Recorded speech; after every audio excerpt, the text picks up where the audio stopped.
Rüyada tapu görmek. Rüyada tapu görmek, mülkiyet, aidiyet, güven, sorumluluk, miras ve bireysel değerlerin sembolüdür. Tapu gerçek yaşamda bir taşınmazın ya da malın hukuki sahipliğini belgeleyen resmi bir evrak iken, rüya aleminde ise kişinin neye sahip olduğuna, neyi korumaya çalıştığına, kimliğine ve hatta kaderine dair güçlü mesajlar içerir. Bu rüya hem maddi hem manevi düzlemde yorumlanmalıdır. Tabu yalnızca fiziksel bir mülke değil, bir düşünceye, bir ilişkiye, bir role, bir geçmişe ya da geleceğe dair sahiplik duygusunu temsil eder. Rüyada tapu görmek genellikle sahip olma ve aidiyet, köklü kararlar ve güvenlik arayışı, miras, geçmiş, köken ve gelecek, içsel mülkiyet, benlik, kimlik, değerler, resmi sorumluluk, hak ve yükümlülük, hayat üzerinde kontrol kurma arzusu olarak temalarla ilişkilendirilir. Tapu rüyaları çoğunlukla kişinin kendisini hayata karşı sahiplenme derecesiyle ilgilidir. Bu sahiplenme maddi olabilir, bir ev, arsa, iş gibi ya da soyut olabilir, bir ilişki, bir kimlik rolü, bir hedef gibi. Rüyada tapu görmek, genel olarak elde edilmek istenen bir hedefe, gerçekleştirilen bir sürece veya hak edilen bir değere işaret eder. Kişi artık hayatında daha fazla sorumluluk almaya, kendi kaderinin sahibi olmaya hazır hale gelmiştir. Bir alanda kalıcılık ve yerleşiklik isteğini, kimliğe dair derinleşen farkındalığı, sahip olunan değerlerin farkına varmayı, hayatta bir alan kaplama arzusunu gösterir. Rüyada tapu almak, hayatta yeni bir döneme geçiş, hak edilmiş bir kazanç ya da bir konuda sorumluluğun üstlenilmesi anlamına gelir. Eğer gönül rahatlığıyla gerçekleşmişse başarı, güçlenme ve meşruiyet kazandırır. Yeni bir mülk ya da iş fırsatına, kalıcı bir ilişkiye adım atmaya, kimliksel dönüşüm ve kabule, uzun vadeli hedeflerin temelini atmaya işaret edebilir. Eğer bu rüya tedirgin edici veya karmaşık bir atmosferde geçiyorsa, kişi bir şeyi istemese de sahip olmak zorunda kalmış da olabilir. Rüyada tapu vermek ya da tapu devretmek, kişinin bir sorumluluğu bırakma, bir hak ya da yükümlülüğü devretme eğilimini anlatır. Bazı durumlarda ise sevgiyle bir şeyi paylaşma ya da miras bırakma niyetiyle bağlantılıdır. Potansiyel anlamları geçmişte kalmış bir yükten kurtulma, ilişkilerde kontrolü bırakma ihtiyacı, bir hakkı devretmek ya da paylaşmak, olgunluk, kabulleniş ve teslimiyet olarak yorumlanabilir. Bu rüya fedakarlık ya da pişmanlıkla da bağlantılı olabilir. Bağlama göre farklı duygular barındırabilir. Rüyada sahte tapu görmek ya da tapunun geçersiz olduğunu görmek, kandırılma korkusunu, değersizlik hissini ya da kendini güvencede hissedememe ile ilgilidir.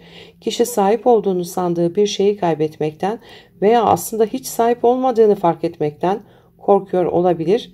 İfade edilebileceği temalar güven sorunları, sahiplik yanılsaması, duygusal boşluklar, maddi kayıplar ya da beklentide hayal kırıklığını gösteriyor olabilir. Rüyada tapu ofisinde olmak ya da tapu işlemlerini yapıyor olmaksa hayatınızda ciddi ve kalıcı bir karar aşamasında olduğunuzu gösterir. Yeni bir işe girmek, evlenmek, taşınmak ya da büyük bir anlaşma yapmak gibi süreçlerle paralel görülebilir. İşaret ettiği konularsa netleşme, resmi adım atma, statü ve kimlik değişimi, kendine güven duygusunun artması, karar verme süreci olabilir. Rüyada tapuyu kaybetmek ya da çaldırmak, kontrol kaybı, özdeğer sorgulaması, yetersizlik duygusu gibi psikolojik alanlara işaret eder. Kişi hayatında hak ettiği bir şeyi kaybetmekten korkuyor olabilir. Bu bir ilişki ya da pozisyonun sarsılması, güvensizlik dönemi, kimliksel karmaşa, miras ya da geçmişle ilgili sorunlara işaret edebilir bu rüya. Psikolojik olarak tapu, kişinin kendine ait saydığı şeyleri temsil eder. Değerleri, inançları, başarıları, ilişkileri ya da kimliği. Bu rüyalar genellikle özgüven, aidiyet ve kontrol temalarıyla ilgilidir. Psikolojik analiz açısından kişisel sınırların ve sahiplik duygusunun güçlü olmasından bahseder, hayatta yer edinme ve benim diyebilme ihtiyacıdır, geleceğe yönelik planlama arzusudur, içsel ya da dışsal güvende olma ihtiyacıdır. Özellikle geçmişinde güvensizlik yaşamış, miras ya da ailevi meselelerle uğraşan kişiler bu tür rüyaları çok sık görürler. Spiritüel anlamda tapu bir ruhun dünyadaki alanı, görevleri ya da kader planıyla ilişkilidir.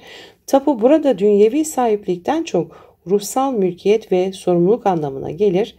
Yaşam misyonunun farkına varma, ruhsal borçları, karmaları fark etme, geçmiş yaşamlardan kalan görevleri fark etme, ilahi sistemde sorumluluk alanını belirleme gibi anlamlar taşıyabilir spiritüel olarak. Bu tür bir rüya bazen hayatımda neyi sahipleniyorum, nelere aldım, kime neyin mirasçısıyım gibi sorunları gündeme getirebilir.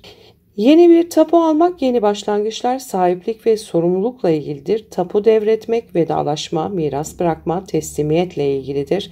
Sahte tapu görmek, güvensizlik, aldanma korkusudur. Tapu işlemi yapmak, ciddi karar, ilişki resmiyeti veya düzen kurma çabasıdır. Tapunun kaybolması, kontrol kaybı, değersizlik hissi ve geçmişle yüzleşmedir. Tapuyu çerçeveletmek, gurur duyulan başarı ve bir kimlik oluşumudur. Tapuda kavga çıkması, hak mücadelesi, miras çatışması veya kıskançlık olarak yorumlanabilir. Tapu rüyası gördükten sonra kendinize şu soruları sorabilirsiniz. Hayatımda gerçekten sahip olduğum şeyler neler? Sahip olduğum şeyleri korumak için ne yapıyorum? Geleceğe dair ne tür kalıcı planlarım var? Sahiplik ile özgürlük arasında bir denge kurabiliyor muyum? Geçmişle ilgili bir sorumluluğu hala taşıyor olabilir miyim? Rüyada tapu görmek, hayatın sorumluluğunu üstlenme, kendi değerlerinin farkına varma, kalıcılık isteme ve köklü bir yapı kurma arzusu ile doğrudan bağlantılıdır. Kimi zaman maddi, kimi zamansa duygusal ya da spiritüel alanlarda sahip olduğun şeylerle ne yaptığını sorgulatan bir rüya olabilir.